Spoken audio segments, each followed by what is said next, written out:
चलिए, तो ये वाला पेपर कैसे हुआ आपका? कैसे था ये वाला पेपर? ठीक था? आ रहे प्रश्न? हो रहे धीरे धीरे? चलो। चलो, ये है आपके पास उत्तराखंड का सॉल्यूशन और क्वेश्चन नंबर 21। तो प्रश्न संख्या 21 है और इसमें आपको क्या बताना था कि सही कथनों का क्या करना है, चुनाव करना है। ठीक है, तो देखो पहला यहाँ पे प्रश्न है कि नगर निगम परिषद का गठन उन नगरों में किया जाता है जिनकी मैदान में आबादी 1 लाख से अधिक या पहाड़ क्षेत्र की आबादी 90,000 से अधिक हो। तो क्या ये कथन आपको ठीक लग रहा है?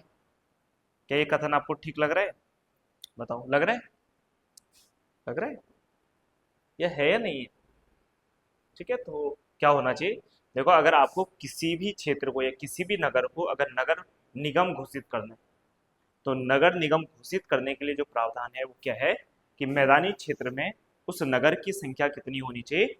1 लाख से ज्यादा होनी चाहिए। और वहीं पर्वतीय क्षेत्र में ऐसे नगर की जनसंख्या कितनी होनी चाहिए? 90,000 से ज्यादा होनी चाहिए।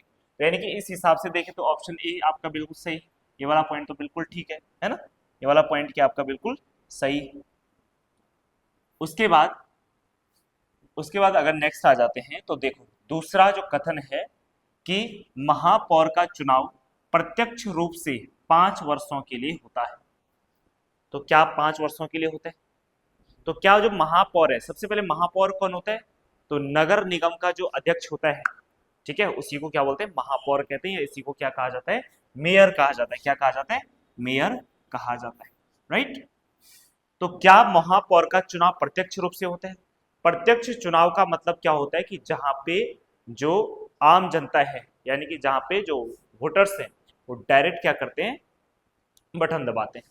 ठीक है, वही आपका क्या होता है? प्रत्यक्ष चुनाव होता है। तो क्या जब नगर निगम के इलेक्शन होते हैं तो क्या डायरेक्ट मेयर को वोट देते हैं? तो बिल्कुल देते हैं। तो यानी कि प्रत्यक्ष चुनाव बिल्कुल ठीक है। और ये 5 साल के लिए होता है, ये बात भी सही है। तो यानी कि दूसरा ऑप्शन भी करेक्ट हो जाएगा। उत्तराखंड में कुल 9 नगर निगम है, क्या ये बात सही है?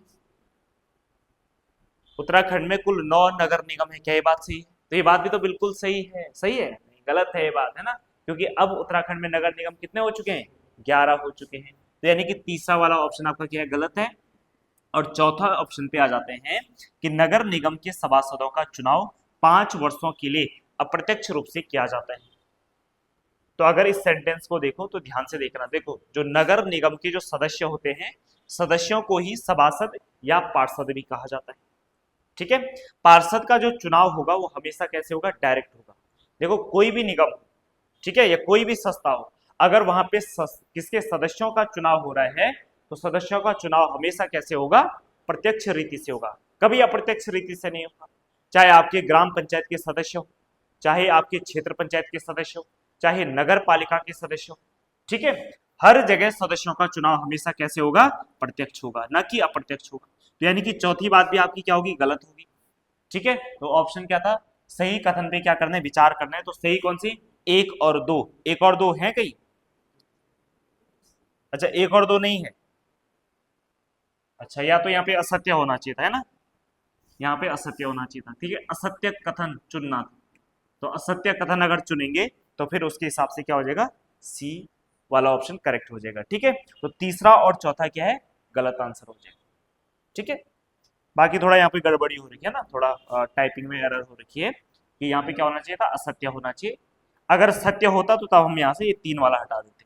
ठीक है, तो बाकी तो कोई दिक्कत वाली बात नहीं है। अब यहाँ पे थोड़ा सा हम देख लेते हैं नगर निगम के बारे में।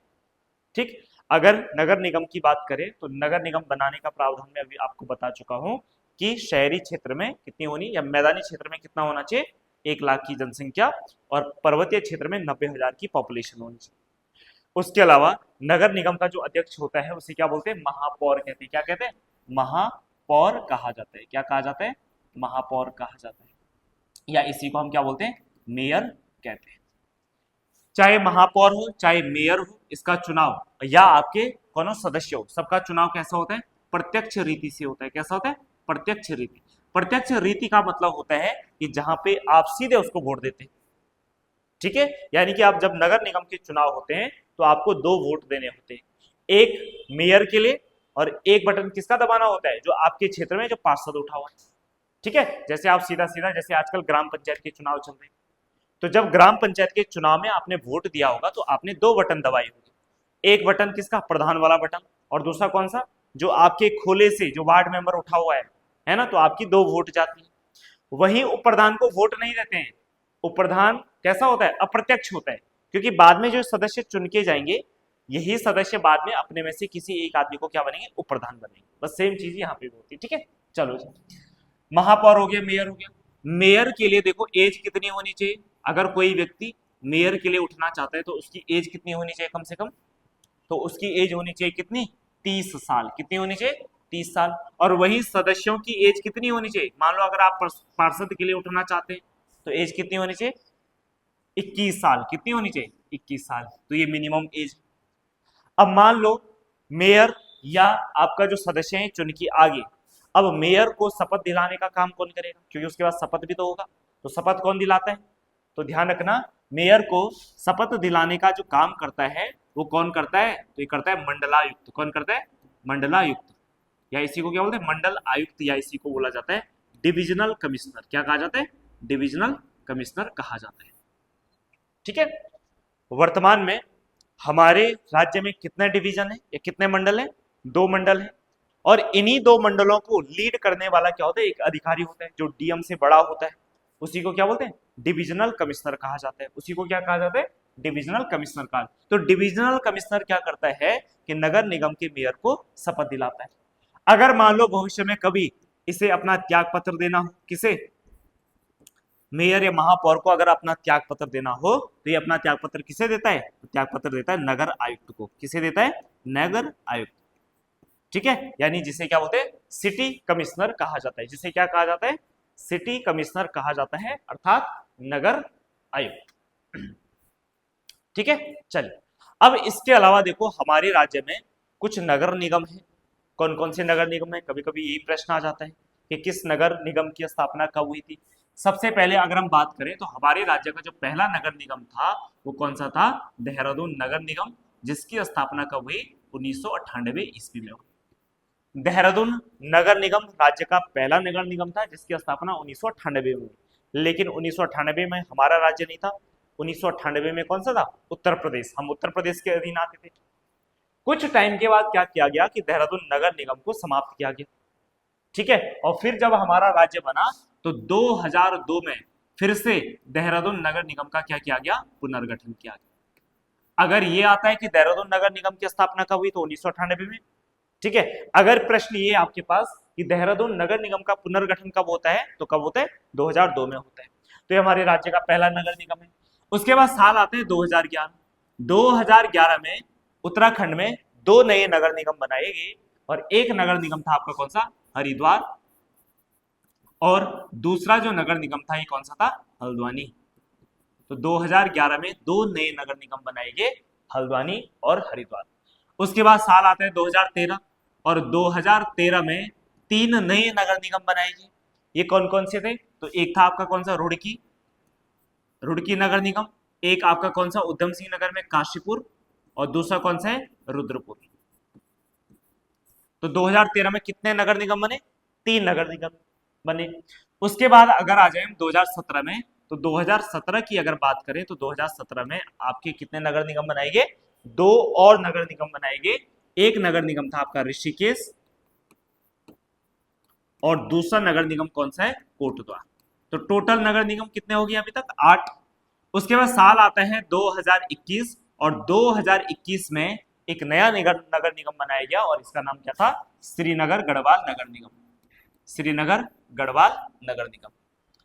श्रीनगर गढ़वाल के बारे में एक और चीज आपको याद रखना है कि विशुद्ध रूप से या पूर्ण रूप से पर्वतीय क्षेत्र में स्थित हमारे राज्य का जो पहला नगर निगम था वो कौन सा था, श्रीनगर नगर निगम था। बाकी जो नगर निगम है वो कहीं ना कहीं क्या है, मैदानी वाले इलाके हैं।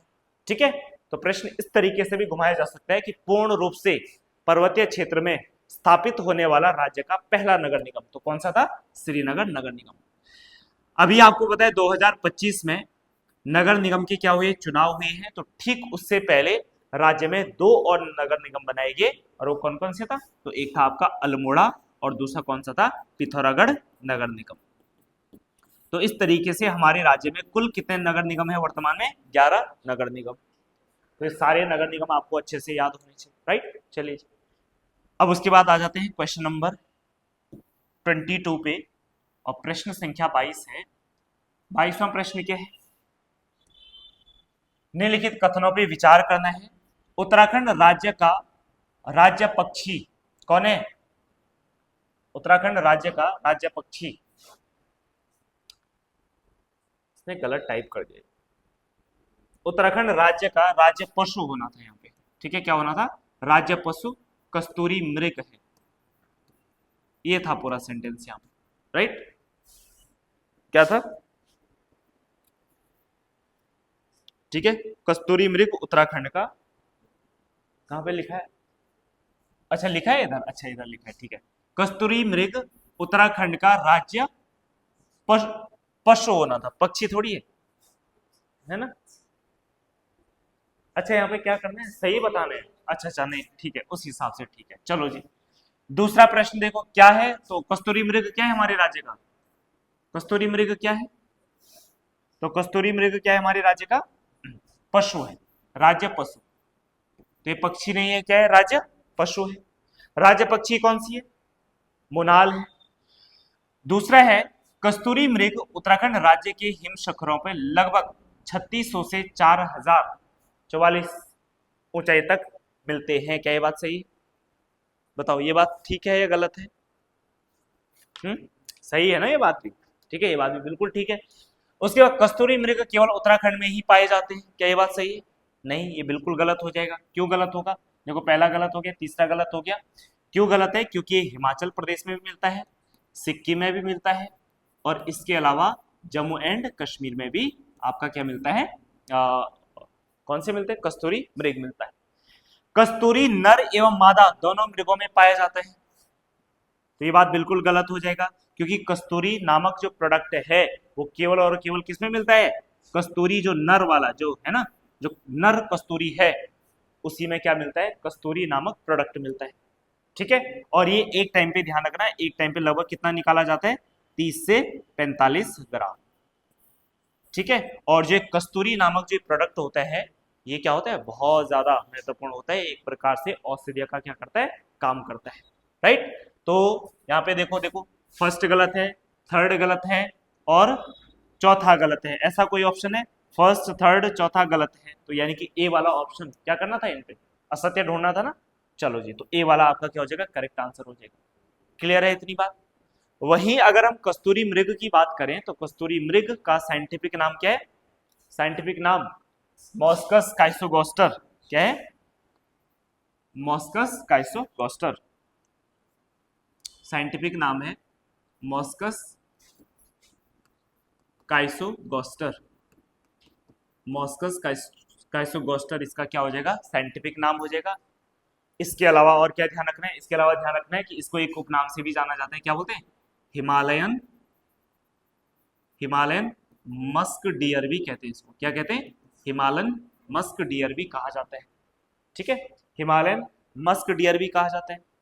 इसके अलावा अगर हम इसकी बात करें तो 1970 में आपको पता है कि मृग परियोजना चली थी, भारत में चली थी ना, 1970 में, 1970 में, ठीक है, कौन सी परियोजना चली थी, मृग परियोजना, ये भारत सरकार के द्वारा चलाई गई थी मृग परियोजना, कस्तूरी मृग परियोजना, ठीक है। इसमें क्या किया था कि जो विलुप्त होने वाली जो प्रजाति है कस्तूरी मृग, इसके संरक्षण के लिए भारत सरकार के द्वारा मृग परियोजना चलाई गई थी। इसी परियोजना के तहत उत्तराखंड सरकार ने क्या किया, 1972, उत्तराखंड सरकार नहीं तब उत्तर प्रदेश सरकार हो जाएगी, 1972 में केदारनाथ में कस्तूरी मृगों के संरक्षण के लिए केदारनाथ वन्य जीव अभयारण्य की स्थापना की, ठीक है, कौन सा, केदारनाथ वन्य जीव अभयारण्य, वन्य जीव अभयारण्य की क्या करी, स्थापना की, ठीक है। और जो ये वाइल्ड लाइफ सेंचुरी है ये स्पेशली कस्तूरी मृग के संरक्षण के लिए बनाई गई। इसके अलावा अगर हम बात करें तो साल आता है 1977, और 1977 में एक और संस्थान बनाया गया, कौन सा, मेहरुड़ी कस्तूरी मृग, मेहरुड़ी, मेहरुड़ी कस्तूरी मृग अनुसंधान केंद्र, अनुसंधान केंद्र। तो कब बनाएगी? 1977 में। कस्तूरी मृग पे रिसर्च करने के लिए मेहरोड़ी कस्तूरी मृग अनुसंधान केंद्र की क्या की गई? स्थापना की गई। उसके बाद साल आता है 1982 और 1982 में कस्तूरी मृगों की संख्या में वृद्धि करने के लिए, ठीक है, चमोली में, कब? 1982 में। चमोली में कौन सी जगह है? कांचुला खर करके है। तो वहां पे क्या बनाया गया? कस्तूरी मृग प्रजनन एवं संरक्षण केंद्र की क्या की गई? स्थापना की गई। कहां पे? चमोली के कांचुला खर्क में। चमोली के कांचुला खर्क में। कांचुला खर्क कहां पे?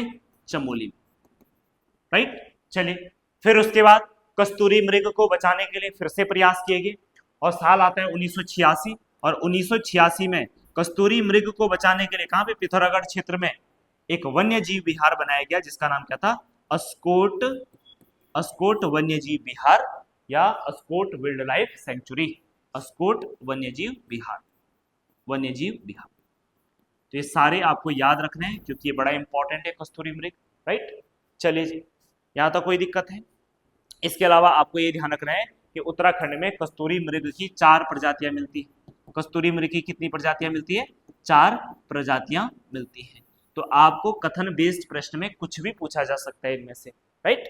चलिए, अगले प्रश्न पे आ जाते हैं हम और प्रश्न संख्या है 23। 23 की अगर हम बात करें तो बद्रीदत्त पांडे थे। कौन थे बद्रीदत्त पांडे? तो देखो, बद्रीदत्त पांडे की बात करें तो क्या ये कुली बेगार आंदोलन के नायक थे? तो बिल्कुल थे। जो हमने पिछला प्रैक्टिस सेट है ना डिस्कस किया था, तो वहां पे कौन सी कुली बेगार प्रथा आई थी? तो वहां पे जब मैं आपको बता रहा था, एक्सप्लेन कर रहा था, तो तब मैंने बताया था कि जो बागेश्वर में जो कुली बेगार से संबंधित जो बहुत बड़ा विरोध हुआ था, है ना, तो उसको लीड कौन कर रहे थे? बद्रीदत्त पांडे कर रहे थे। तो यानी कि पहला वाला ऑप्शन बिल्कुल सही है। भारतीय राष्ट्रीय कांग्रेस के एक सदस्य थे। तो भारतीय राष्ट्रीय के नहीं, ये उत्तराखंड के थे, है ना, ठीक है। तो दूसरा वाला आपका गलत हो जाएगा। हिंदू महासभा के सदस्य थे, तो ये वाला ऑप्शन आपका सही हो जाएगा। तो कोई है ऐसा? 1 और 3? तो 1 और 3 आपका सही आंसर हो जाएगा। बाकी बद्रीदत्त पांडे के बारे में मैं कई बार बता चुका हूं कि बद्रीदत्त पांडे जो है 1913 में ये एक अखबार से जुड़े थे। कौन सा अखबार था? कौन सा अखबार था? नहीं, शक्ति नहीं। कौन सा अखबार था? अल्मोड़ा अखबार। 1913 में ये अल्मोड़ा अखबार से जुड़े थे। ये अल्मोड़ा अखबार के क्या बने थे? संपादक बने थे, है ना। और जब 1913 में ये अल्मोड़ा अखबार के संपादक बने, क्योंकि थोड़ा गर्म मिजाज के व्यक्ति थे, इससे पहले जो अल्मोड़ा अखबार जो था वो अंग्रेजों की नीतियों की क्या करता था? तारीफ करता था जनरल, है ना। यानी कि कोई भी अंग्रेजों का गलत एस्पेक्ट नहीं दिखाता था। कौन? अल्मोड़ा अखबार। जब बद्रीदत्त पांडे आए तो बद्रीदत्त पांडे ने इस अखबार के माध्यम से अंग्रेजी सरकार की नीतियों का क्या करने लगे? वो विरोध करना लगे, है ना। वो सरकार के अगेंस्ट खबरें छापने लगे। तो इसी बात से परेशान होकर के कुमाऊं कमिश्नर ने 1917-18 में क्या कर दिया? अल्मोड़ा अखबार को बंद कर दिया। अब ये रुके थोड़ी, यहाँ रुके नहीं, तो इसलिए उन्होंने 1918 में क्या किया? 1918 में इन्होंने एक नया अखबार निकाला और वो अखबार कौन सा था? शक्ति नामक अखबार। तो ध्यान रखना, 1918 में बद्रीदत्त पांडे के द्वारा शक्ति नामक अखबार निकाला गया। चलिए, प्रश्न संख्या 24 और प्रश्न क्या है कि गढ़वाल जिले की 10वीं सेटलमेंट रिपोर्ट तैयार की गई थी। किसके द्वारा की गई थी? किसके द्वारा की गई थी? तो ये ई.के. पॉ के द्वारा की गई थी। ई.के. पॉ के द्वारा। सबसे पहले आपको ये समझना होगा कि यहाँ पे सेटलमेंट रिपोर्ट का मतलब क्या होता है, ठीक है। तो पहले के टाइम पे क्या हुआ करता था? अंग्रेजों के टाइम पे कई सारे भूमि बंदोबस्त हुए हैं। इसी को क्या बोलते हैं? लैंड सेटलमेंट कहा जाता है। भूमि बंदोबस्त का अर्थ है कि किस तरीके से भूमि पर कैसी कैसी चीजें होंगी, किस तरीके से उसका नियम बनेगा, कैसे करके कहाँ पे होगा, मेजरमेंट कैसा होगा, है ना, भूमि को कैसे डिवाइड करना है, ठीक है, भूमि का क्या आंकड़ा होगा, राइट, कौन सी भूमि किसके पास है। तो इसी को क्या बोला जाता है? लैंड सेटलमेंट कहा जाता है। वर्तमान में जो आज हमें अपनी भूमि का जो डेटा मिलता है ना, वो रहता ना तहसील में, सुरक्षित रहते हैं। तो कभी ना कभी सेटलमेंट हुआ होगा, भूमि सेटलमेंट, जिससे आज हमारे आंकड़े वहां पे, ठीक है। तो इसी को कहा जाता है क्या? लैंड सेटलमेंट, अर्थात भूमि बंदोबस्त कहा जाता है। तो जो 10वां भूमि सेटलमेंट था, ये किसकी अध्यक्षता में हुआ था? तो ये ई.के. पॉ की अध्यक्षता में हुआ था। लैंड सेटलमेंट की बात करें तो सबसे पहले ध्यान रखना, जब 1815 में यहाँ पे कौन आए, अंग्रेज आए, तो सबसे पहले जो भूमि बंदोबस्त हुआ था अंग्रेजों के समय वो कब हुआ था, 1815-16 में। 1815-16 में ये पहला लैंड सेटलमेंट हुआ था। और उस टाइम पे कौन था कमिश्नर, ई गार्डनर। कौन था, ई गार्डनर। उत्तराखंड का पहला जो कमिश्नर था वो कौन था, ई गार्डनर। और जो लैंड सेटलमेंट था ये 1 साल था, 1 साल के लिए। 1 साल का मतलब है कि अगले साल फिर से भूमि का क्या किया जाएगा, मेजरमेंट किया जाएगा। तो फिर साल आता है 1816, और 1816 में दूसरा लैंड सेटलमेंट होता है। और 1816 में आपके कमिश्नर कौन बन चुके थे, विलियम ट्रेल। तो यानी कि यहाँ पे कौन होगा, ट्रेल हो जाएगा। ये भी 1 साल था। फिर उसके बाद तीसरा जो सेटलमेंट होता है ये कब होता है, 1817 ईस्वी में होता है। और 1817 ईस्वी में भी कौन था, कुमाऊं कमिश्नर कौन था, ट्रेल था। तो ट्रेल के नेतृत्व में हो जाएगा। लेकिन जो 1817 का जो भूमि बंदोबस्त था ये था 3 साल। कैसा था, 3 साल। 3 साल भूमि बंदोबस्त। ठीक है, इसीलिए कभी कभी प्रश्न आ जाता है कि 3 साल भूमि बंदोबस्त किसे कहा जाता है, तो किसे कहा जाता है, 1817 के भूमि बंदोबस्त को कहा जाता है। क्योंकि देखो इससे पहले लगातार हो रहे थे हर साल, तो फिर इन्होंने सोचा कि हर साल भूमि बंदोबस्त करा के फायदा क्या है, हर साल मेजरमेंट करा के, क्योंकि बहुत ज्यादा इसमें परिवर्तन नहीं आ रहे। और जब बहुत ज्यादा परिवर्तन नहीं आ रहा है तो हर साल मेजरमेंट करना अपने आप में ठीक नहीं है, क्योंकि इसमें क्या हो जाती है, बड़ी दिक्कतें हो जाती है ना। इतनी सारी भूमि को मापना कोई आसान बात थोड़ी है। तो फिर इन्होंने कहा कि इस काम करेंगे कि अब 3-3 साल में क्या करेंगे, हम भूमि का मेजरमेंट करेंगे। राइट, चलो। तो अब मुझे ये बताओ, तीसरा यहां हो गया, तो चौथा सेटलमेंट कब होगा, चौथा सेटलमेंट ऑब्वियसली बात है 3 साल के बाद। तो 3 साल कब आ जाएगा, तो 1920 ईस्वी में। तो 1920 ईस्वी में क्या होता है, चौथा चौथा भूमि बंदोबस्त होता है। और चौथा भूमि बंदोबस्त, और इस टाइम भी कौन है, ट्रेल है। ठीक है, तो यहां भी आपका ट्रेल हो जाएगा। उसके बाद साल आता है 1923, और 1923 में पांचवा भूमि बंदोबस्त होता है। और इस टाइम भी कुमाऊं का कमिश्नर कौन था, ट्रेल ही था। तो कोई दिक्कत वाली बात नहीं। लेकिन 1923 में क्या किया गया कि इन्होंने सोचा कि यार 3-3 साल में भी कोई ज्यादा परिवर्तन नहीं आ रहा है, तो एक काम करते हैं, थोड़ा साल और बढ़ा देते हैं। और अब इसके बाद 5 साल के बाद क्या होगा, भूमि बंदोबस्त होगा। ठीक है, तो इसीलिए 1923 को क्या बोलते हैं, पंचसाला बंदोबस्त भी कहा जाता है। पंचसाला बंदोबस्त भी कहा जाता है। 1923 को पंचसाला के अतिरिक्त, देखो ध्यान रखना, इसको 80 साला भूमि बंदोबस्त भी कहा जाता है। क्या कहा जाता है, 80 साला भूमि बंदोबस्त भी कहा जाता है। और ऐसा क्यों कहा जाता है, क्योंकि हिंदू कैलेंडर के हिसाब से इस टाइम पे सन कौन सा चल रहा है, 1880 चल रहा है। कौन सा चल रहा है, 1880 चल रहा है। क्योंकि लगभग लगभग कितने साल हम आगे हैं, 55-56 साल आगे है ना, विक्रम संवत जो है वो 55-56 साल आगे है। ठीक है, तो इसीलिए इसको 80 साल भी कहा जाता है। राइट, चलिए फिर उसके बाद बताओ छठवां भूमि बंदोबस्त कब होगा, तो 5 साल के बाद। 5 साल के बाद मतलब 1928। राइट, फिर उसके बाद कौन सा, सातवां सातवां भूमि बंदोबस्त कब होगा, 5 साल के बाद, यानी कि 1933। 1933 नहीं रे, अरे 1800 होगा ना ये, हम सीधे कहा 100 साल आगे पहुंच गए सीधे, है ना। ठीक, 1833। और 1833 में भी कुमाऊं का कमिश्नर कौन है, ट्रेल है, क्योंकि ट्रेल 1835 तक कुमाऊं का कमिश्नर रहा। तो जितने भी भूमि बंदोबस्त हो रहे हैं सब ट्रेल के नेतृत्व में हो रहे हैं। राइट, चलिए फिर उसके बाद अगला भूमि बंदोबस्त यानी कि 8वां भूमि बंदोबस्त होता है कब, 1840 ईस्वी में। कब होता है, 1840। अब आप सोचे होंगे कि 7 साल क्यों लगे। ठीक है, क्योंकि देखो 1838 के आसपास यहाँ पे दूसरा क्या आ गया था, कमिश्नर आ गया था। ठीक है, उसके आने की तो कई बार क्या होता है ना, थोड़ा चीजें आगे पीछे हो जाएगी। जैसे जैसे जनगणना 2021 में होनी थी, तो समय ठीक से नहीं बैठ पाया क्योंकि कोरोना वगैरह आ गया, तो इसलिए जनगणना पीछे हट गया। ठीक है, तो ऐसे ही समझिए कि वैसे तो 38 में होना था, लेकिन ये 2 साल पीछे खिसक गया। फिर जब 1840 में भूमि बंदोबस्त हुआ, तो अब इसके बाद ये आवश्यकता महसूस की गई, यार 5 साल में भी ना ठीक नहीं लग रहा है ना, 5 साल में भी बहुत ज्यादा परिवर्तन नहीं आ रहा है। अब एक काम करेंगे कि इसके बाद जो भूमि बंदोबस्त होगा वो अब 20 साल के बाद करेंगे, यानी हर 20 साल में करेंगे। तो इसीलिए 1840 को क्या कहते हैं, 20 साला भूमि बंदोबस्त भी कहा जाता है। क्या कहा जाता है, 20 साला भूमि बंदोबस्त भी कहा जाता है। ठीक है, 20 साला भूमि बंदोबस्त भी कहा जाता है। अब इसके बाद देखो कौन सा होगा, नौवां।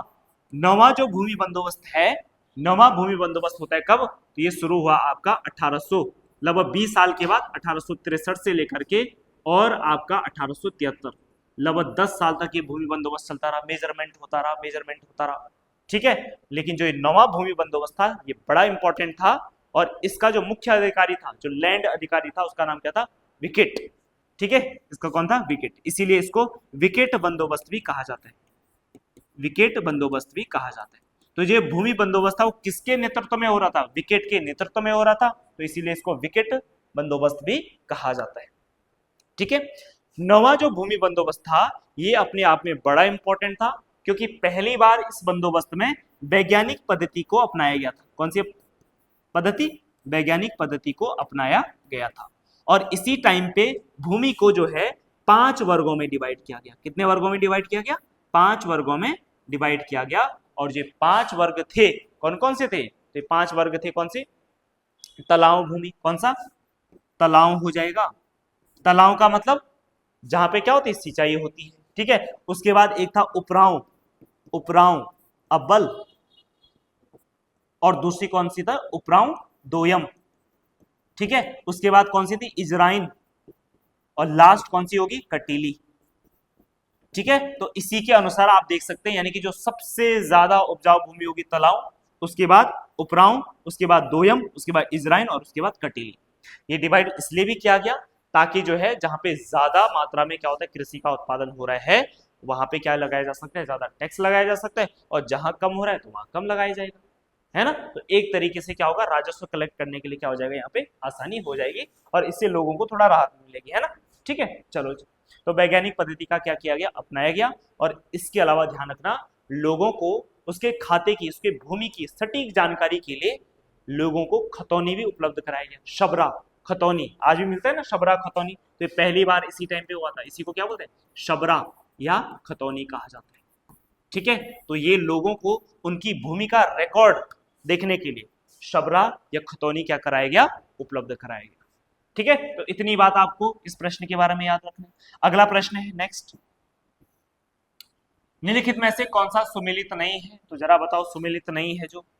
सबसे पहले लैंसडाउन गढ़वाल राइफल, क्या गढ़वाल राइफल लैंसडाउन में है? तो बिल्कुल है। गढ़वाल राइफल का मुख्यालय कहाँ पे? लैंसडाउन में। दूसरा है रानीखेत गोरखा, रानीखेत गोरखा, ये क्या हो गया? रानीखेत, एक गलत टाइप कर दिया, ठीक है। ये होना चाहिए था रानीखेत, ठीक है, इतना होना चाहिए था। और इधर कुमा, यहाँ होना चाहिए था आपका गोरखा रेजिमेंट। यहाँ क्या होना चाहिए था? गोरखा रेजिमेंट होना चाहिए, ठीक है।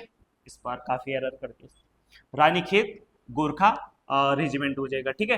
देहरादून में क्या भारतीय सैन्य अकादमी है? बिल्कुल है। आईएमए प्रेमनगर में इंडियन मिलिट्री अकादमी। चंबा में गब्बर सिंह स्मृति स्मारक है? तो बिल्कुल है। तो यानी कि ये भी सही, ये भी सही, ये भी सही, और ये वाला आपका क्या हो जाएगा? गलत हो जाएगा। लेकिन प्रश्न के हिसाब से ये वाला सही हो जाएगा, ठीक है।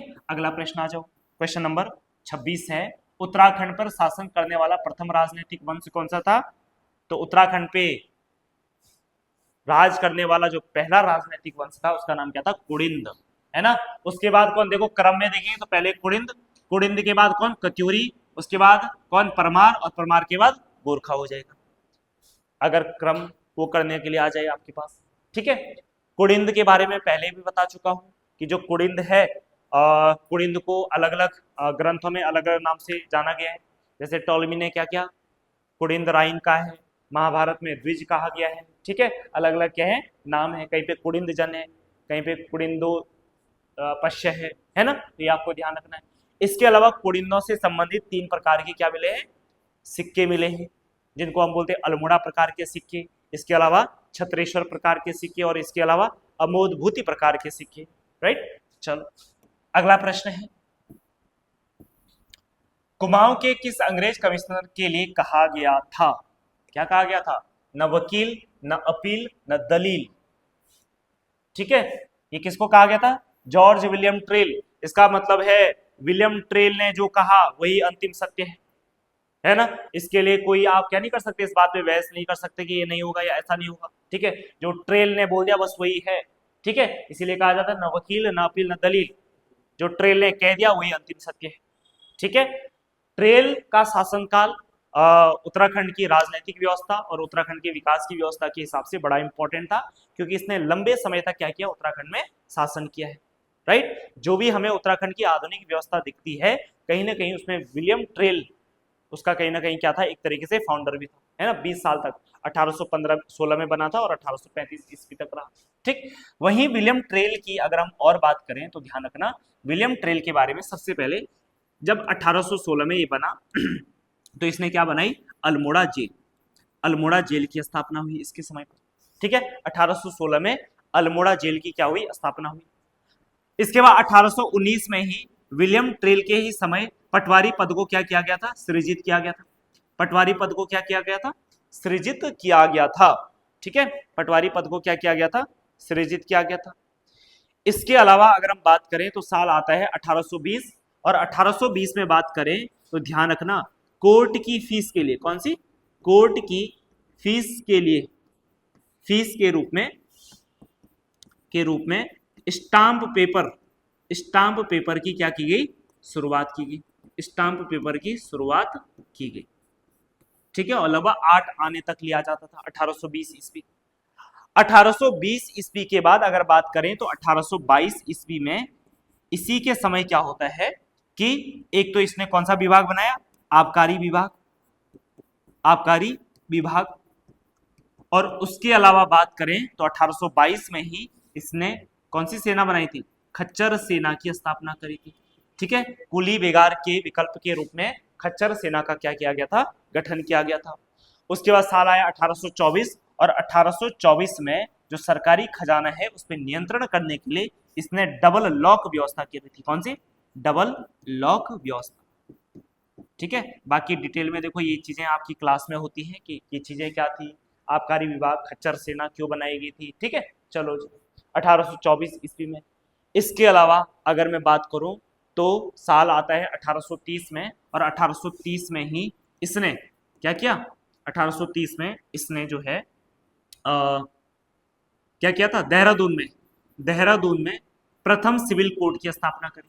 प्रथम सिविल कोर्ट की क्या करी, स्थापना करी। इसके अलावा ध्यान रखना 1829 में इसने ट्रेल पास की खोज करी। ट्रेल पास की क्या करी, खोज करी। इसके अलावा एक और चीज याद रख सकते हैं, 1833 ईस्वी में इसने अल्मोड़ा में देसी चिकित्सक की नियुक्ति करी। देसी चिकित्सक की नियुक्ति करी। देसी चिकित्सक की क्या करी, नियुक्ति करी। ये प्रश्न अभी उत्तराखंड पीसीएस में आया हुआ था अभी 1833, अल्मोड़ा में देसी चिकित्सक की क्या करी, नियुक्ति करी। तो ये बातें आपको किसके बारे में याद रखनी है, जॉर्ज विलियम ट्रेल के बारे में अच्छे से याद रखनी है। राइट, चलिए जी अगला प्रश्न है, नेक्स्ट है, अंग्रेजों ने कंपेनियन ऑफ इंडिया की उपाधि किसे दी थी, तो किसे दी थी, ये दी थी किसको, कीर्ति शाह को दी थी। तो कीर्ति शाह को अंग्रेजों ने खूब सारे क्या दिए, उपाधियां दी है। ठीक है, कंपेनियन स्टार ऑफ इंडिया, ऐसे सर की भी उपाधि दी थी।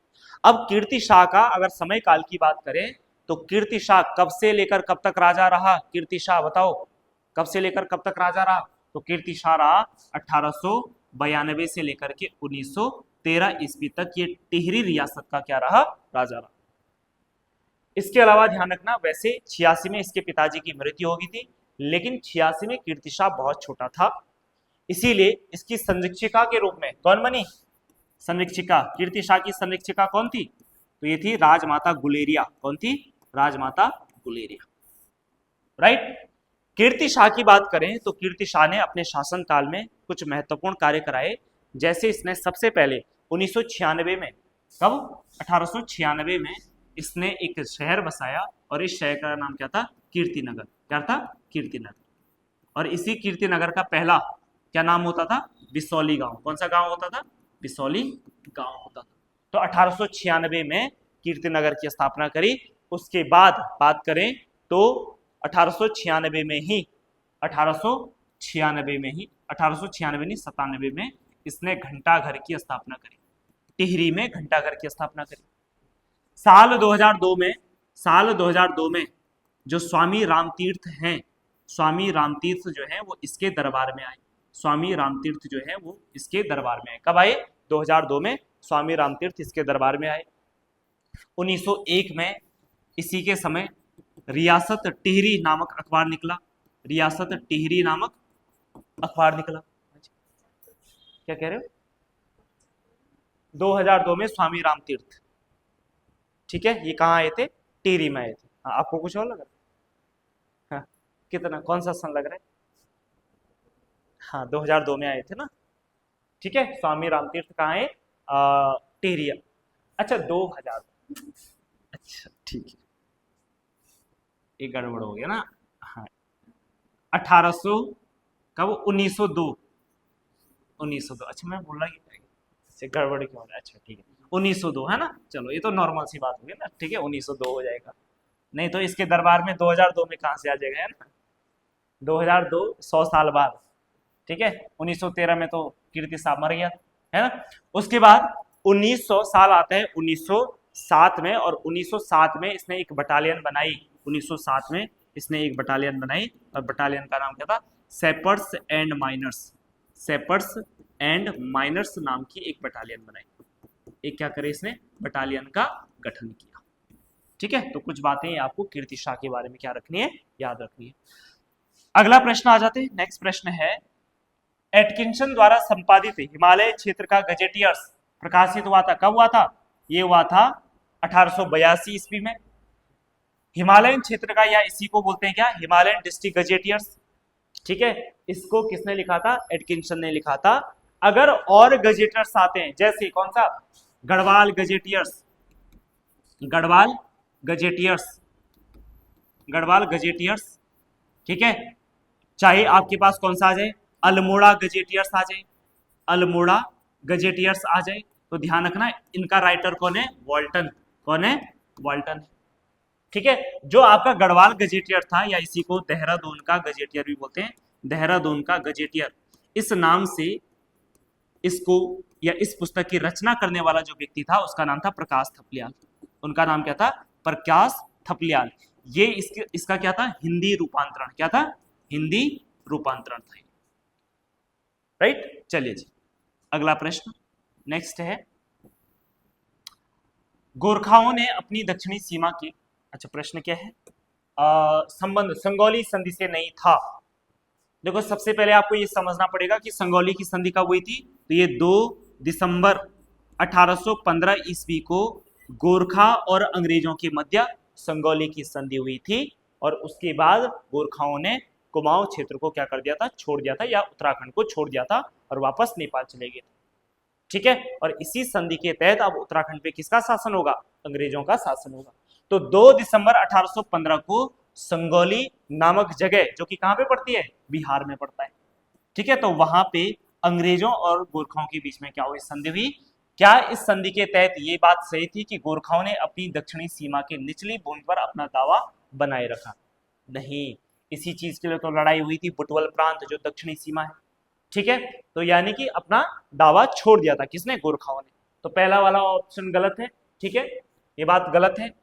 उसके अलावा गोरखा सिक्किम से हट गए, तो ये बात बिल्कुल सही है, गोरखा सिक्किम से हट गए थे।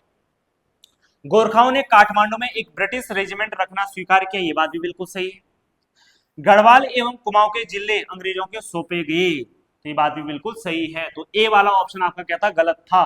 ठीक है, संगोली संधि, तो ये वाला ऑप्शन आपका करेक्ट हो जाएगा। इसके अलावा ध्यान रखना, संगोली की संधि 2 दिसंबर 1815 को हुई, लेकिन लागू कब हुई या प्रभाव में कब आई? तो ये प्रभाव में आई कब? 4 मार्च 1816 ईस्वी को। ठीक है, सिंपली अगर प्रश्न ये आए कि संगोली की संधि कब हुई, तो तब 2 दिसंबर 1815। लेकिन अगर ऐसा आता है कि संगोली की संधि लागू कब हुई, तो तब कब हो जाएगा? 4 मार्च 1816 ईस्वी को। नेक्स्ट प्रश्न है, मुगल एवं चंद वंश के बारे में कौन सी पुस्तक में वर्णन मिलता है? तो कौन से में मिलता है? जहांगीरनामा में। ठीक है, ए वाला ऑप्शन आपका करेक्ट है, जहांगीरनामा।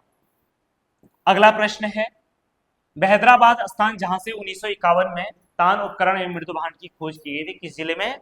हरिद्वार जिले में है। ध्यान रखना, जब हरिद्वार जिले में नहर का निर्माण किया जा रहा था, तो जब खुदाई हो रही थी, तो उसी टाइम पे क्या हुआ? यहाँ पे कुछ प्राचीन मृदु भांड मिल गए। ठीक है, तो आपका ए ऑप्शन करेक्ट हो जाएगा। बाकी आपको चमोली में पता ही है ना, कौन सी गुफा? किमनी गांव की गुफा है ना। और आपका कौन सा है? मलारी हो जाएगा। उत्तरकाशी में कौन सी हो जाएगी? है हुडली। ठीक है, बागेश्वर में भी है। मौन मेला कहाँ आयोजित होता है? बताओ चलो, मौन मेला कहाँ आयोजित होता है? कहाँ होता है मौन मेला? ये पाली पछाऊ, जौनसार, खाई, इन क्षेत्रों में क्या होता है आपका मौन मेला आपका क्या हो जाता है आयोजित होता है। जनरली ध्यान रखना जो आपका जौनसार जौनपुर वाला क्षेत्र है, यहाँ पे 3 प्रकार के क्या होते हैं मौन होते हैं। कितने प्रकार के मौन होते हैं? 3 प्रकार के क्या होते हैं मौन होते हैं। एक जो मौन है होता है इसको बोलते हैं जतरिया मौन। कौन सा बोलते हैं? जतरिया मौन कहा जाता है। दूसरे प्रकार का जो मौन होता है इसे कहा जाता है मच्छ मौन। क्या कहा जाता है? मच्छ मौन कहा जाता है। और तीसरे प्रकार का जो मौन हुआ होता है उसे बोलते हैं औडी मौन। क्या बोलते हैं? औडी मौन कहा जाता है। जतरिया मौन जो होता है ये बहुत भयंकर होता है, बहुत बड़े लेवल पर होता है और ये 25-26 सालों में एक बार होता है, यानी कि हर 25 साल में जतरिया मौन होता है। इसमें क्या होते हैं कई खत आपस में मिलकर के क्या करते हैं जतरिया मौन का क्या करते हैं आयोजन करते हैं। मौन का मतलब एक तरीके से मेला होता है। वहीं मच्छ मौन की बात करें तो ये लगभग हर साल होता है और स्पेशली जो जौनपुर क्षेत्र में अगलाड़ नदी है वहां पे किया जाता है। इसमें क्या किया जाता है कि जैसे जो एक तरीके से मछलियों का उत्सव है, मछली मारने का उत्सव है। यहाँ पे जौनपुर क्षेत्र के जो गांव के लोग, अगलाड़ नदी के आसपास के जो गांव के लोग हैं वो क्या करते हैं अपने साथ वही जो पाउडर वगैरह, मछली मारने का जो पाउडर होगा ना, जैसे आपने सुना होगा टिमुरु सुना है? हाँ, उसको कोट करके है ना उसका क्या बना देंगे एक प्रकार से वो बना देंगे, लिक्विड बना देंगे और फिर वहां सभी लोग गांव के लोग मिल करके ढोल दमाव के साथ क्या करेंगे मच्छियां मारेंगे, है ना। ठीक है, तो इनका तो त्योहार हो गया, लेकिन मछलियों के लिए क्या होगी आपदा होगी, है ना। ठीक है, तो ये मच्छ मौन हो गया। उसके बाद औडी मौन क्या होता है कि पहले के टाइम पे जो जमींदार लोग होते थे ना वो शक्ति प्रदर्शन करने के लिए इस मौन का क्या करते थे आयोजन करते थे, शक्ति प्रदर्शन किया जाता था। ठीक है, तो ध्यान रखना ये 3 प्रकार के क्या होते हैं मौन होते हैं।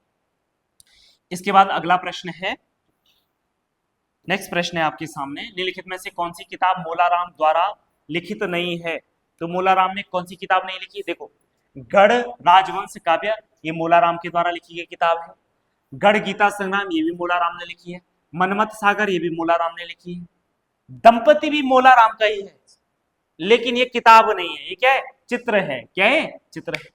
और कैसा चित्र है? ये है रूप चित्र। ये मोलाराम का कैसा चित्र है? रूप चित्र, जिसमें किसको दिखाया गया है? प्रद्युमन शाह और उसकी रानी का चित्र बनाया गया। प्रद्युमन शाह व उसकी रानी का चित्र है। ठीक है, चलिए इसके अलावा अगर मैं बात करूं कि जो मोलाराम है, मोलाराम के कई सारे क्या है चित्र है। जैसे इसका एक चित्र है प्रारंभिक अवस्था का चित्र। प्रारंभिक अवस्था यानी कि जब छोटा था, प्रारंभिक अवस्था का जो इसका चित्र है उस चित्र का नाम क्या है? मैं बता भी चुका हूं, किसी प्रैक्टिस सेट में आया था ये। कौन सा चित्र है? मोर प्रिया। मोर प्रिया इसका क्या है? प्रारंभिक अवस्था का चित्र है। उसके अलावा इसका एक चित्र कौन सा है? प्रौढ़ काल का। प्रौढ़ काल का जो चित्र है इसका वो कौन सा है? तो वो है मयंक मुखी। कौन सा है? मयंक मुखी। तो प्रौढ़ काल का चित्र कौन सा है? मयंक मुखी है। ठीक है, चलो या तो कोई दिक्कत है तो ये बातें आपको याद रखना है। बाकी विप्रबला नायिका, सितार प्रिया, है ना, ये भी इसके क्या है चित्र है। अगला प्रश्न आ जाओ, नेक्स्ट प्रश्न है, दशरथ यात्रा किससे संबंधित है? कहां पर है वो? तो ये आपके देवप्रयाग से। ठीक है, देवप्रयाग में ये यात्रा होती है। ठीक, इसके अलावा अगर बात करें तो देवप्रयाग में कौन सा मंदिर है? देवप्रयाग में कौन सा मंदिर है? कौन सा मंदिर है? हाँ ठीक बोल रहे हो, रघुनाथ मंदिर। ध्यान रखना, देवप्रयाग में रघुनाथ मंदिर है, यानी कि भगवान राम का क्या है देवप्रयाग में मंदिर है। ठीक है, बाकी हेमकुंड साहिब आप जानते हैं, यहाँ पे सिखों के 10वें गुरु कौन थे? गुरु गोविंद सिंह ने क्या करी? तपस्या करी, इसीलिए ये सिखों का क्या है एक पवित्र स्थान भी है। ठीक है, हिंदुओं का तो है ही, क्योंकि यहाँ पे लक्ष्मण जी का क्या है मंदिर है। बाकी नैनीताल तो आपको पता ही है ना, नैनीताल में 7 पर्वत इसके आसपास है। रुद्रप्रयाग में किसका मंदिर है? भगवान शिव का मंदिर है। ठीक है, हाँ प्रॉपर रुद्रप्रयाग में ही। और रुद्रप्रयाग के ही पास में कौन सा मंदिर है? शिव का कोटेश्वर मंदिर। कौन सा है? कोटेश्वर मंदिर। अगला प्रश्न, निम्नलिखित में से कौन सा स्थान कैलाश मानसरोवर से सबसे कम दूरी पर है? तो कौन सा स्थान है? तो ये नारायण आश्रम। ये लगभग आपका तवा घाट के आसपास पे है। ठीक है, तवा घाट के आसपास आपका कौन सा आश्रम है? नारायण आश्रम है। और नारायण आश्रम की बात करें तो इसकी स्थापना 1936 में हुई थी और किसके द्वारा की गई थी? नारायण स्वामी के द्वारा की गई थी। दूसरा आपके पास कौन सा? मायावती आश्रम। और मायावती आश्रम की बात करें तो ये लोहा घाट के आसपास है। कहाँ पर है? लोहा घाट के आसपास है और इसकी स्थापना लगभग 1899 के आसपास की गई थी। ठीक है, 1899, जो परमहंस थी स्वामी विवेकानंद वाला जो ऑर्गेनाइजेशन था उन्हीं के द्वारा की गई थी। उसके बाद बाकी अनासक्ति आश्रम आपको पता ही है कहाँ पर है, कौसानी में। ठीक है, कहाँ पर है? कौसानी में है। बाकी आपको पता है 1929 ईस्वी में महात्मा गांधी ने इस आश्रम की क्या की थी? यात्रा की थी। और बाकी तवा घाट भी पता है कहाँ पे? तवा घाट पिथौरागढ़ में। ठीक है, चलो अगला प्रश्न देखो, मूर्तियों को, अब भगवान शिव से संबंधित जो मूर्तियां हैं उनका हमें मिलान करना है। तो सबसे पहले मुझे बताओ, भगवान शिव की नृत्य करती हुई मूर्ति कहां पर है? क्या जागेश्वर के नटराज मंदिर में है? तो बिल्कुल है, जागेश्वर के नटराज मंदिर में भगवान शिव की नृत्य करते हुई मुद्रा है। वज्रासन मुद्रा केदारनाथ मंदिर द्वार पट्टिका पर, तो ये बात भी बिल्कुल सही है, तो यानी कि भी मिलान हो रखा है। ठीक है, भगवान शिव की वीर्यासन मुद्रा में बैजनाथ की मूर्ति, ये भी सही है। और भगवान शिव की सहारक मूर्ति लाखा मंडल में, तो यानी कि सब सही है, तो यानी कि 1 2 3 4 हो जाएगा। बाकी गणेश जी की मोर पे सवार मूर्ति कहाँ पे है? हाँ, कितनी बार हो चुके, कहाँ पर है कहाँ पर है? कहाँ पर है? लाखा मंडल भूलिए, है ना। और भगवान गणेश की नृत्य करती मूर्ति कहाँ पर है? ऐसे नहीं, ये तो फिर है ना, ये तो बार बार रिवाइज करना चाहिए आपको। देखो कितनी बार बता चुका मैं, है ना। कौन सा, कहां पर है? जोशीमठ में। जोशीमठ में भगवान की क्या है? नृत्य करती मूर्ति है। तो ये बातें नहीं भूलनी आपको।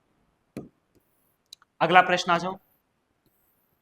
उत्तराखंड राज्य में प्रचलित वह पर्व जिसमें जौ के पत्तों की पूजा की जाती है और उसे मंदिर में चढ़ाया जाता है, दूर रहने वाली परिजनों के लिफाफों में डाक द्वारा भेजा जाता है। एक और बात ऐड करो, मैं कान पे भी लगाया जाता है। कौन सा होता है? बसंत पंचमी, सुना है आपने? ठीक है, तो ये बसंत पंचमी होती है। बाकी होली की बात करें तो होली कब होती है? फाल्गुन की पूर्णिमा को होती है ना। फाल्गुन की पूर्णिमा, फाल्गुन की पूर्णिमा को क्या होती है? होली होती है। ठीक है, इसके अलावा फूल देई तो सभी को पता है। फूल देई कब होती है? तो कब होता है? चैत संक्रांत के दिन। चैत संक्रांत से शुरू होता है, जिस दिन से फूल डालना स्टार्ट करते हैं गांव के बच्चे, है ना। चैत संक्रांत, आप लोगों ने भी डाला है फूल? डाला है ना? आप कहाँ से? उत्तरकाशी में डालते हैं? अच्छा अच्छा, ठीक है। और उधर पौड़ी में भी डालते हैं? डालते हैं? कौन डालता है? आपने डाला है? नहीं डाला? अच्छा, क्यों? आप नहीं आते पौड़ी से? अच्छा, ठीक है, चलो। जो छोटे छोटे बच्चे होते हैं, यानी जो 5वीं 6वीं 7वीं 8वीं तक ज्यादा से ज्यादा ना, ठीक है, बच्चे क्या करते हैं? सुबह सुबह घरों में फूल डालने जाते हैं और साथ में खेलते हैं। दीपावली की बात करें तो बाकी आपको पता है दीपावली अमावस्या को होता है ना। ठीक है, चलो। दीपावली में एक नृत्य होता है उत्तराखंड में, उस नृत्य को क्या कहा जाता है? भैला भैला नृत्य। क्या कहा जाता है? भैला भैला नृत्य कहा जाता है। उत्तराखंड के एक स्थानीय देवता के मंदिर में लोग पत्र द्वारा न्याय के लिए गुहार लगाते हैं। कौन से देवता हैं? गोलू देवता मंदिर न्याय के लिए सबसे प्रसिद्ध देवता है ना। मुख्य रूप से कहां पे है इनका मंदिर? अल्मोड़ा में। ठीक है, इसके अलावा अगर हम बात करें तो एक है बौखनाग देवता। बताओ बौखनाग देवता कहाँ है? वही उत्तरकाशी में। बौखनाग देवता कहाँ है? उत्तरकाशी में। हरुहित देवता का मंदिर, तो ये भी कहां पर है आपका? अल्मोड़ा में। ठीक है, और मणिभद्र कहां पर है? तो मणिभद्र आपका चमोली माणा में मिल जाएगा, आपका चमोली में। ठीक है, ये मंदिर है, ये भी आपको याद रखना है। उसके बाद नेक्स्ट प्रश्न है, उत्तराखंड की लोक कला अल्पना के लिए प्रचलित शब्द है, तो कौन सा है? रंगोली हो जाएगा। ठीक है, बाकी एपण के बारे में आप जानते हैं, ये कुमाऊं की प्रसिद्ध क्या है? चित्रकला है ना। ठीक है, लोक कला है, कुमाऊं की प्रसिद्ध लोक कला है, प्रसिद्ध लोक कला। ठीक है, और इसमें क्या किया जाता है? ठीक है, चावल और पानी का क्या किया जाता है? उसको बारीक पीसा जाता है चावल को, और फिर उसका क्या बनाया जाता है? घोल। इसी को क्या कहा जाता है? विश्वार। और इसी विश्वार से क्या बनाए जाते हैं? रंगोली बनाई जाती है, जिसको क्या बोलते हैं? एपण कहा जाता है। ठीक है, बाकी थापा की बात करें तो थापा जो है, अगर इसी विश्वार से आप अगर दीवार पे चित्र बना दें तो उसी को क्या बोलते हैं? थापा कहते हैं।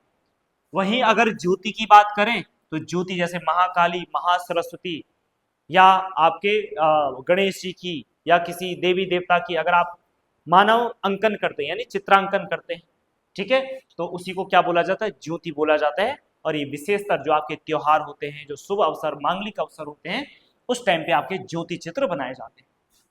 चलो अगला प्रश्न है, उत्तरांचल के पांचवा धाम यात्रा के लिए प्रसिद्ध प्रचलित वह यात्रा जो टिहरी जनपद सीमांत उच्च हिमालय क्षेत्र में हर वर्ष सितंबर माह में आयोजित की जाती है, तो कौन सी है? खतलिंग रुद्रा देवी यात्रा। कहाँ पे होती है? टिहरी गढ़वाल में। ठीक है, अब खतलिंग है तो टिहरी गढ़वाल हो जाएगा। सहस्त्र ताल महासठ ताल ये कहाँ पे होती है? टिहरी और प्लस उत्तरकाशी, टिहरी प्लस उत्तरकाशी में होती है। वारुणी पंचकोसी यात्रा ये कहाँ पे होती है? तो वारुणी पंचकोसी यात्रा होती है उत्तरकाशी में। ठीक है, और हिल यात्रा कहाँ पे होती है? तो पिथौरागढ़ में घाटी कौन सी? सोर घाटी। राइट, बाकी मैं इसके बारे में बता चुका हूं। जो हिल यात्रा वर्तमान में जो उत्सव होता है पिथौरागढ़ में, ऐसा माना जाता है नेपालियों की देन है। ठीक है, हिल का मतलब होता है कीचड़ और यात्रा का मतलब होता है उत्सव। ठीक है, तो यानी कि कीचड़ में किया जाने वाला जो उत्सव होता है उसी को हिल यात्रा कहते हैं। और ये स्पेशली किससे संबंधित है? कृषि से संबंधित है। लोग मौज मस्ती में क्या करते हैं? कृषि कार्य करते हैं और इसी को ही हिल यात्रा कहते हैं। अगला प्रश्न है उत्तराखंड राज्य में राज्य शैक्षिक अनुसंधान एवं प्रशिक्षण की स्थापना कब की गई? तो बताओ जरा कब की गई है? कब की गई थी? कब की गई थी? 2002 में नरेंद्र नगर में की गई थी। 2002 में नरेंद्र नगर में की गई थी। हालांकि ध्यान रखना, अब इसका जो हेडक्वार्टर है ये नरेंद्र नगर में नहीं है। कहाँ है? ये देहरादून में। ठीक है, अब इसका हेडक्वार्टर कहाँ है? देहरादून है। तो कई किताबों में आज भी गलत लिखा है, जो कि बिल्कुल अपने आप में गलत है। ठीक है, ठीक ध्यान रखना, देहरादून में ही है इसका हेडक्वार्टर। अब तो इसकी प्रॉपर बिल्डिंग भी बन चुकी है देहरादून में। ठीक है, तो ध्यान रखना इसका हेडक्वार्टर देहरादून में, न कि नरेंद्र नगर में। कई किताब, बहुत सारी किताबों में नरेंद्र नगर लिखा है, जो कि बिल्कुल गलत है। अगला प्रश्न है, निम्नलिखित में से कौन सा युग्म सुमेलित नहीं है? तो कौन सा हो जाएगा? क्रीड़ा पथ उत्तरांचल राजेश मोहन उत्प्रेती, क्या ये बात सही है? तो बिल्कुल सही है। कुमाऊं पेंटिंग यशोधर मठवाल, ठीक है, ये बात भी बिल्कुल सही है, इन्हीं की। हिस्ट्री ऑफ हिमालय मदन चंद्र भट्ट, ठीक है, ये भी। हिमालय की खस, ये आपका गलत हो जाएगा। ठीक है, तो यानी कि प्रश्न के हिसाब से आपका ये सही हो जाएगा। ठीक है, अगला प्रश्न आ जाओ, 44वां प्रश्न। सुमित्रा नंदन पंत को ज्ञानपीठ पुरस्कार से कब सम्मानित किया गया? तो कब किया गया? तो ध्यान रखना, 1968 में इनकी एक रचना है, एक किताब, एक क्या बोलेंगे इसको, कविता चिदम्बरा। चिदम्बरा के लिए 1968 में इनको किससे? ज्ञानपीठ पुरस्कार से क्या किया गया? सम्मानित किया गया। इसके अलावा सुमित्रा नंदन पंत के बारे में कुछ चीजें आपको याद रखनी है।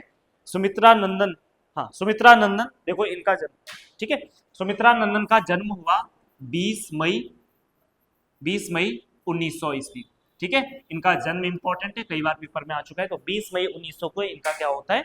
जन्म होता है। इसके अलावा अगर बात करें तो इनको सबसे पहले साहित्य अकादमी पुरस्कार मिला था, और कब मिला था? 1960 में। 1960 में कौन सा पुरस्कार मिला? साहित्य अकादमी पुरस्कार, साहित्य अकादमी पुरस्कार, साहित्य अकादमी पुरस्कार दिया गया था। और ये पुरस्कार कब दिया गया था इनको?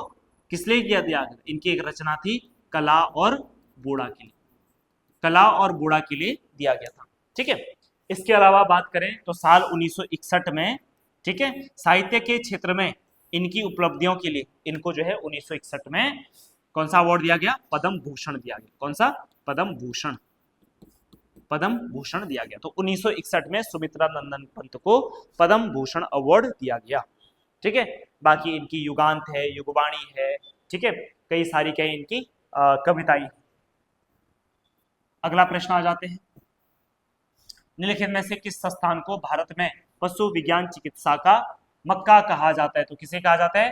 भारतीय पशु चिकित्सा एवं अनुसंधान संस्थान कहां पर है? मुक्तेश्वर में। इंडियन फॉरेस्ट रिसर्च इंस्टीट्यूट की बात करें तो ये कहां पर है? ये देहरादून में है। और विवेकानंद पर्वतीय कृषि अनुसंधान की बात करें तो ये कहां पर है? अल्मोड़ा में। ठीक है, चलो बाकी इसके बारे में आपको पिछले पेपर में बताया था मैंने। विवेकानंद पर्वतीय कृषि अनुसंधान, इसकी स्थापना किसने करी थी? हैं, बोसी सेन ने करी थी। बोसी सेन ने करी थी। कब करी थी? 1924 में। और कहां पे? कलकत्ता में। लेकिन 1936 में इसको कहां शिफ्ट किया गया? अल्मोड़ा में शिफ्ट किया गया। चलो जी, अगला प्रश्न है, उत्तराखंड चाय विकास बोर्ड स्थापित है कहां पर है? उत्तराखंड चाय विकास बोर्ड। तो उत्तराखंड चाय विकास बोर्ड आपका कहां पर है? अल्मोड़ा में है। कहां पर है? अल्मोड़ा में है। ठीक है, उत्तराखंड चाय विकास बोर्ड कहां पर है? अल्मोड़ा में। उत्तराखंड चाय विकास बोर्ड की स्थापना 11 फरवरी कब की गई थी? 11 फरवरी 2004 में की गई थी। और कहां पे की गई थी? अल्मोड़ा में किया गया था। चलो अगला प्रश्न, छावनी परिषद तथा उससे संबंधित को आप ये बताना है कि कौन सा सुमेलित नहीं है।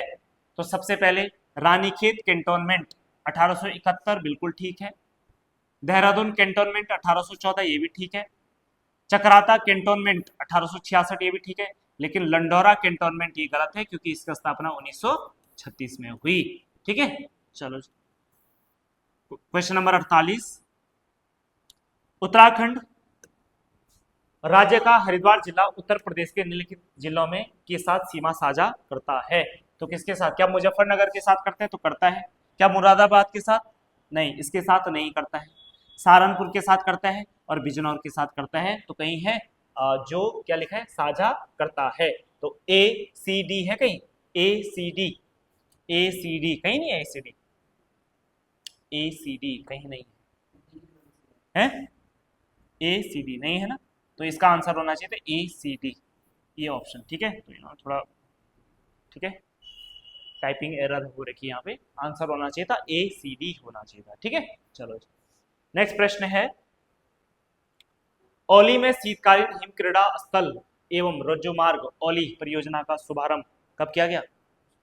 1983 में। कब किया गया? 1983 में किया गया था। ठीक है, अगला प्रश्न है, उत्तराखंड में शिवालिक श्रेणियों के संदर्भ में स्थित भ्रंश रेखा को क्या कहा जाता है? तो क्या कहा जाता है? तो ये कहा जाता है हिमालयन फ्रंटल फॉल्ट कहा जाता है। ठीक है, इसके बारे में मैं आपको पहले भी बता चुका हूं। जैसे मान लो ये हमारा उत्तराखंड है। ठीक है, तो उत्तराखंड में सबसे नीचे जो नीचे तराई वाला जो क्षेत्र है, यहाँ पे इसको बोलते हैं HFF, जो तराई क्षेत्र अर्थात, ठीक है, जो तराई क्षेत्र और किसको अलग करता है? शिवालिक को अलग करता है, वो आपका HFF हो जाएगा, शिवालिक।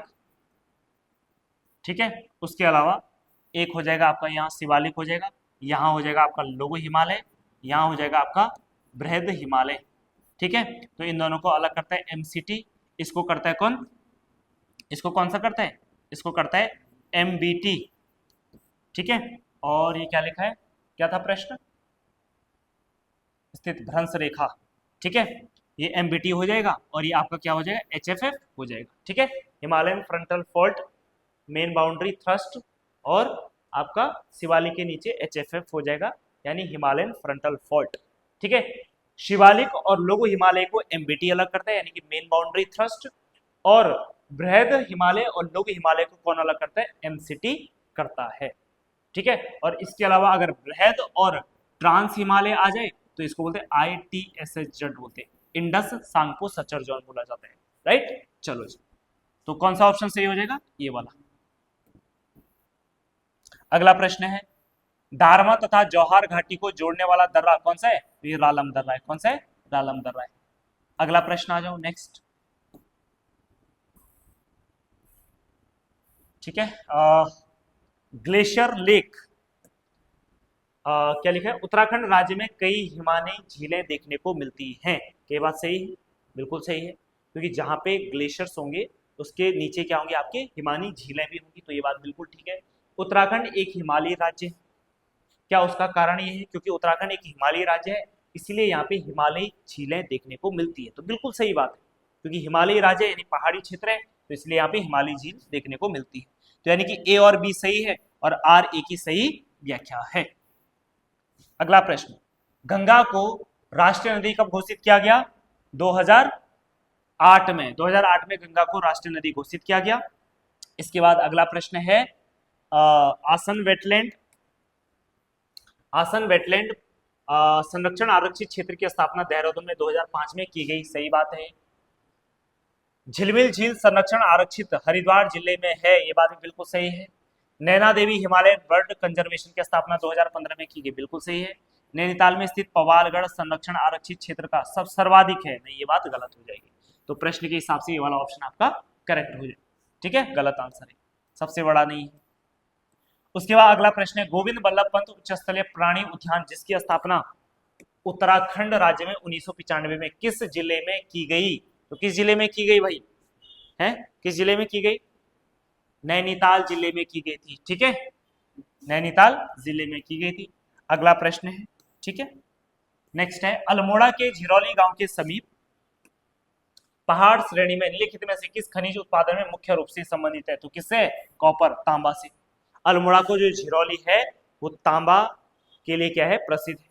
इसके अलावा बाकी क्लास में मैं आपको सोना बता चुका था, जो आपकी पश्चिमी रामगंगा है, ठीक है, और शारदा नदी घाटियों में मिल जाता है, पार्टिकल्स मिलते हैं बालों में, और इसके अलावा अलकनंदा और पिंडर नदी घाटी में सोने का पार्टिकल मिल जाते हैं। वहीं अगर चांदी की बात करें तो चांदी आपका कहाँ मिलता है? अल्मोड़ा में, ना के बराबर बहुत कम मिलता है, ठीक है। बाकी चूना पत्थर में आपको बता चुका हूँ, कहाँ? देहरादून, टिहरी गढ़वाल, पौड़ी गढ़वाल और चमोली में। देहरादून में भी कहाँ पे? मंदारम और बारकोट क्षेत्र। मसूरी में क्रीम और सख्त भारी चूना पत्थर मिलता है, राइट। चलो जी, इसके अलावा टिन, टिन कहाँ पे मिलता है? टिन भी बताया था मैंने आपको, टिन कहाँ पे मिलता है? चमोली में। तो कुछ चीजें ये हो चुकी हैं, ये बार बार आपको याद रखनी है। अगला प्रश्न है आपके सामने, उत्तराखंड राज्य की 2001 में औसत साक्षरता कितनी थी? 2011 में कितनी होगी? तो 2011 में होगी 78.82%। साक्षरता के बारे में कई बार डिस्कस कर चुका हूं कि अगर मेल की बात करें तो मेल की कितनी? 87.4%, और वहीं फीमेल की बात करें तो फीमेल की कितनी है? फीमेल की है 70%। देश में अगर मेल के मामले में बात करें 13वां स्थान है, और फीमेल के बारे में बात करें तो 20वां स्थान है। वहीं ओवरऑल में उत्तराखंड का स्थान कौन सा है? 17वां स्थान है, ठीक है। कौन सा स्थान है? 17वां स्थान है। फीमेल लिटरेसी में सबसे ज्यादा किस जनपद की साक्षरता है? तो महिला साक्षरता में सबसे ज्यादा किसकी है? देहरादून में। वहीं पुरुष साक्षरता में बात करें तो पुरुष साक्षरता में, ठीक है, देखो पुरुष में कौन सा होना चाहिए था? रुद्रप्रयाग, पुरुष में है रुद्रप्रयाग, और महिला में कौन सा आपका? देहरादून, ठीक है। तो ये बातें भी आपको क्या रखनी है? याद रखनी है। अगला प्रश्न है, राज्य को रॉयल्टी के रूप में प्राप्त निःशुल्क विद्युत कितना प्रतिशत? यानी अगर मान लो उत्तराखंड में कोई कंपनी बिजली का उत्पादन करना चाहती है और सारा पैसा उसी कंपनी ने लगाया, तो तब उत्तराखंड सरकार को रॉयल्टी के रूप में वो कितना परसेंट बिजली, यानी कितनी बिजली मुफ्त में देगी? तो कितनी देगी? 12% मुफ्त में देगी, ठीक है। अगला प्रश्न है, उत्तराखंड सरकार की जल सखी योजना का मुख्य उद्देश्य क्या है? तो इसका मुख्य उद्देश्य है ग्रामीण महिलाओं को सशक्त बनाना और जल प्रबंधन में शामिल करना। तो option B is correct answer. अगला प्रश्न हो जाएगा आपका, हाल ही में गढ़वाल में ऑपरेशन लगाम किस उद्देश्य से शुरू किया गया था? तो किस उद्देश्य से शुरू किया गया था? जो पर्यटक स्थल है और जो आपके आसपास के स्थल वहां पे हुदड़ंग न करे, ठीक है, शराब न पिए, ठीक है, कई सारे क्या होते हैं जो सामाजिक एलिमेंट्स होते हैं जो ऐसे स्थान पे क्या कर देते हैं? हुड़दंग मचा देते हैं। तो यानी कि हुड़दंगियों पर नियंत्रण और नदी किनारे शराब पीने तथा रेस्ट ड्राइविंग रोकने के लिए ऑपरेशन लगाम लगाया गया था, ठीक है। तो ये आज का आपका क्या था? सॉल्यूशन था। इसके अलावा देखो पिछले सेट में थोड़ा सा एक मिस्टेक हुई थी, क्योंकि फ्लो फ्लो में हो जाते हैं। उसमें जो था ऑपरेशन कौन सा था? वो नकली दवाओं पे रोक लगाने के लिए उत्तराखंड सरकार के द्वारा एक ऑपरेशन चलाया गया था, और उस ऑपरेशन का नाम था ऑपरेशन क्लीन। शायद उसका ऑप्शन नंबर सी सही है, ठीक है। और जो ऑपरेशन काल नेमी था वो किस लिए था? कि जो फर्जी साधु संत है, जो कई लोग फर्जी ऐसे बने हैं, ठीक है, तो उन पे नकेल कसने के लिए ऑपरेशन काल नेमी लाया गया था, ठीक है। चलिए, तो इस पेपर को अच्छे से रिवाइज करिए, उसके बाद मिलेंगे हम आपसे सेट नंबर 28 में, राइट। चलिए जी, थैंक यू।